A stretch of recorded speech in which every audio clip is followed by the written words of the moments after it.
Hello and welcome back everyone to PKIdeas for another tournament reflections video, and in this video we'll be looking at the City of Adelaide Open round number 4. In this round I played against Mohammadi Gervan Behrang. He was white in this position, so let's swap the board around so that I'm black. And before going into this game, it was really important for me to understand how Mohammadi exactly plays and his weaknesses and his strengths during the game. In terms of his general weaknesses, what I found was that his endgames were a bit weak. Tactically, he wasn't as strong as me, and also he was a bit of an impatient player because I had played him before, and if you really get under his skin in terms of the amount of time that you use in the game, slowing the whole process of the game down, then he gets really frustrated and tries to push for a win. So my whole game plan going into this game was to pretty much try and get him to push for a win in a drawn position, and that would ultimately give me the win. So with that being said, I chose the ideal opening for a drawn position as black, e4, e6. Now let me tell you a bit about the French. The French is probably one of the best replies towards e4, and is kind of guaranteed to give you a drawing position or a position with compensation for black most of the time. The advanced variation isn't necessarily played in the French simply because of the fact that it doesn't give white that much of an advantage. e4, e6, d4, d5, e takes d5, e takes d5. Now in a previous game that I played against Mohammadi, we had played the Tarash where they play knight to c3, and the game had ended up in a win for me because I had studied all my theory, and I made sure that I knew all the lines which would lead to draws and ultimately wins.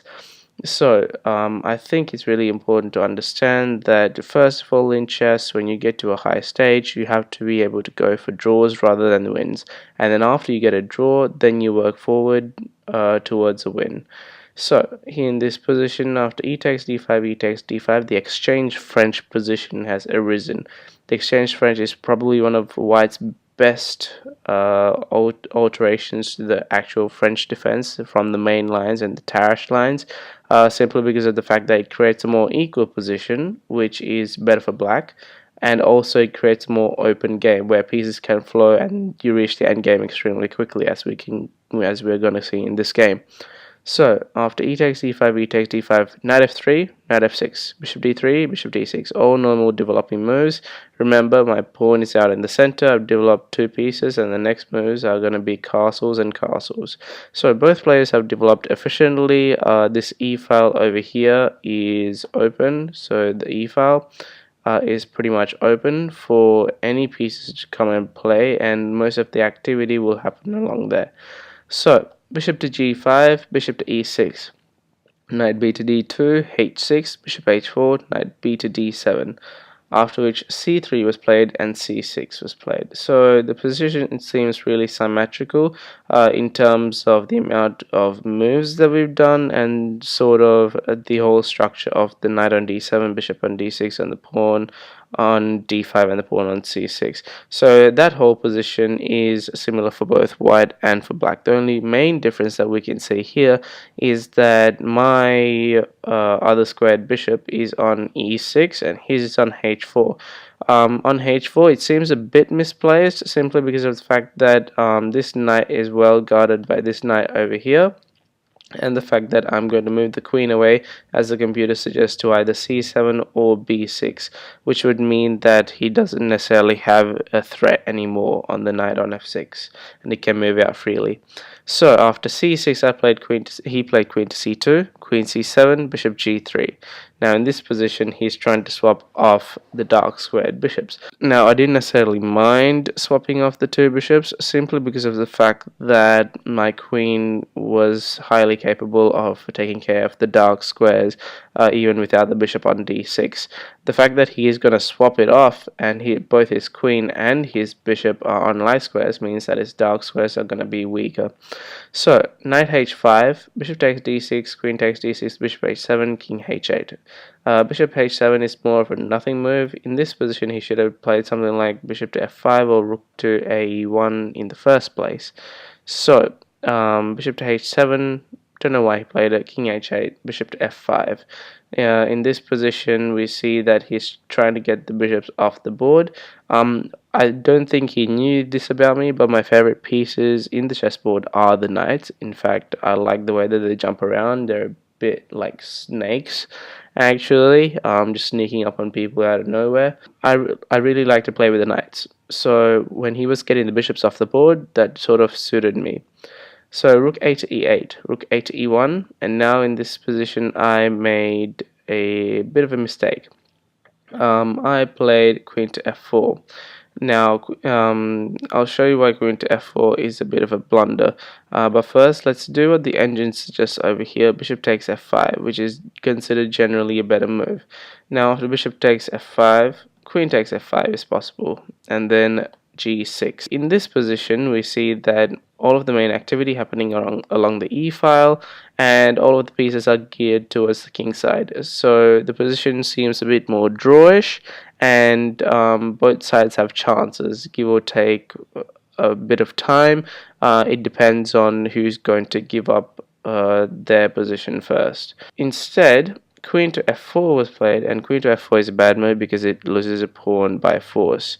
I think after bishop takes e6 and f takes e6, queen to g6 was played. So this was all played in the game, and I played queen to f5, which is a forced move. And my thinking over here was that after queen takes f5, I can do rook takes f5, but I completely miscalculated the fact that he has g4, winning a free piece.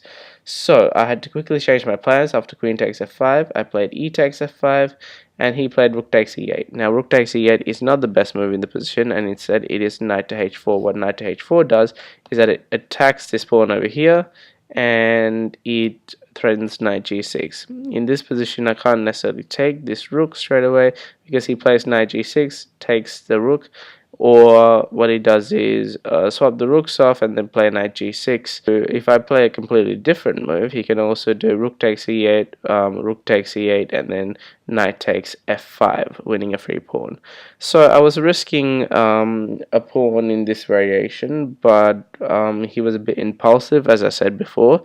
So that's why he played rook takes e8, rook takes e8, rook e1, rook takes e1, knight takes e1. I was happy that this position had come from the opening, simply because of the fact that I'm left with the knights. I can manage to swindle my way around, and my calculating ability with the knights is far greater than Muhammad's, or so I thought. So knight to f4, king f1, knight b6. Knight b6, the whole aim is to play knight to a4, forking these two pawns. Once the b2 pawn moves away, then the c3 pawn gets taken. So it's sort of an undefendable fork. The only way that he can defend it is probably by playing knight to d3, but he's going to lose the knight after knight takes d3. b3, g6. g3, knight e6, king e2, king g7. Now both players are centralizing the kings. It's only move number 26, and remember in Dino's game in probably the second round, the game was over by move number 26. You can see that these type of positions are really common in the exchange French, where people play either bishop endings or knight endings, which come because everything has been swapped along the e file. King to d3, king to f6, knight df3, knight to d7. So the main square in contention is the e5 square. What white has to do is try and pile drive stuff into e5. So put a knight on d3, put a knight on f5, and try and put as many pieces as possible on that square. What black's aim should be is that he has to try and create some kind of inequality, or if he's going for a win, or an equality if he's going for a draw. So when white places a knight on e5, what black should do is that he shouldn't take. What he should do instead is have a knight on f7 and a knight on d7, stopping white from putting any more pieces on that square. So king to e3, g5, knight to d3, and I played knight to d8. Now in this position, g5 was sort of a necessary reinforcement, simply because I didn't want him to play f4 without any pressure. So I played knight to d8, planning knight to f7. He played knight f to e5, and here I played knight takes e5. Now, in hindsight, I think that knight takes e5 put a bit more pressure on me. Instead, what should have been played is probably king to e6. I'm not sure what the engine suggests, so let's have a look at it. Yep, so king to e6, and they're suggesting that f4 is possible. So ultimately, this f4 move is gonna come, and it is gonna make my life difficult and the whole position difficult. The whole point of f4 is that he's trying to create inequality in terms of the outside pass pawn. If these two pawns swap off, he has the outside. If these two pawns swap off, then he has the outside pass pawn, meaning that ultimately when my king goes for that pawn, his king can come around and take my phalanx of pawns from a7, b7 to d5. So instead, I played knight takes e5, d takes e5, king e6, f4, b6. I'm slowly trying to gain space in this position and trying to stop all the checks. Ultimately, for an ideal draw, my king would have to be on e6, and all the checking squares would have to covered by my knight. So b4, king e7, a4, knight e6, knight c1, and now g takes f4. G takes f4 here is a really important move because it blocks up the position and it forces him to take the pawn again with his g pawn. Notice here, when the knight was on d3, then the knight on d3 could have taken the f4 pawn, and then he would have a breakthrough and inequality in the position in terms of pawn chains, and that would ultimately give him the win. So knight to c1, g takes f4, g takes f4, c5. After c5, knight to e2, king to f7, and then he played h4. H4 isn't necessarily the best move. It's an okay move. He's trying to block up the king side so that I can't advance over there with my king. I play king g6, and he played knight to g3. Knight to g3 stops my king from going to h5. In this position, I should have played h5, blocking up the game, but instead I played d4 check. What d4 check does is that it creates chances for me to try and break through on the queen side. I've got an extra pawn on the queen side, so I've got to use this as an advantage. So after d4 check, c takes d4, knight takes d4, b takes c5 was played. Now, after b takes e5, I had to take the pawn back, h5 check, king c7. Now notice in this position that white is slightly ahead. Now white is slightly ahead only because of the fact that he managed to block up the king side. Other than that, if I can manage to get my king to d5, then the game should be winning for me. But unfortunately he had the extra tempo, so he had king d3, and I played knight to e6. He has to try and guard his pawn, and I wanted to see if he's going to go for a draw by moving back the king, or whether he's going to try and push for a win. And of course I predicted that he would push for a win, so he played knight to e2, after which king to e7, king to c4, and now a6. So in this position I have to try and stop him from coming into my fortress type of position and stop him from taking my pawn on a6. And ultimately he has to be playing on my terms if I'm going to push for a draw or for a win.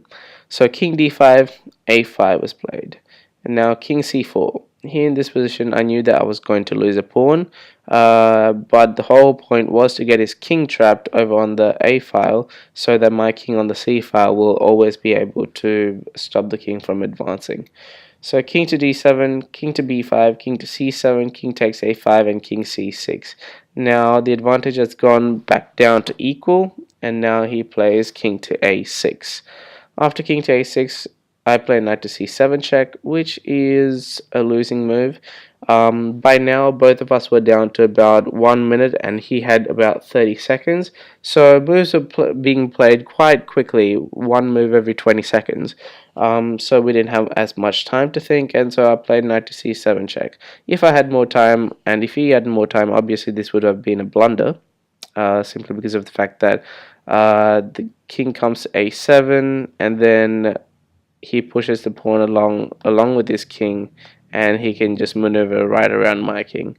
So this was what happened after king a7, knight to e6, king to b8. So he's bringing his king around, and now I had to take my chances. I had to make sure that he hadn't calculated everything out and push for a win. It was either going to be a win or a loss for me. So pushing for the win was obviously the best idea in this position, because he's pushing for a win and he's only concentrated on getting this pawn to the last rank, and so I should be concentrating on getting this pawn to the last rank. So after king to b8, I played c4, king to c8, c3. And now in this position he should have taken knight takes e3. This is going to be a threat. Eliminating the threat is always good.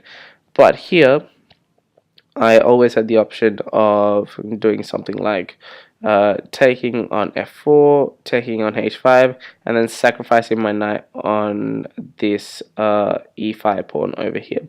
And after which I will have to plant my king on a8 or either take this pawn, and hoping that he will not be able to have enough time to guard both these two pawns from queening, to stop them from queening, or to guard this pawn on a4.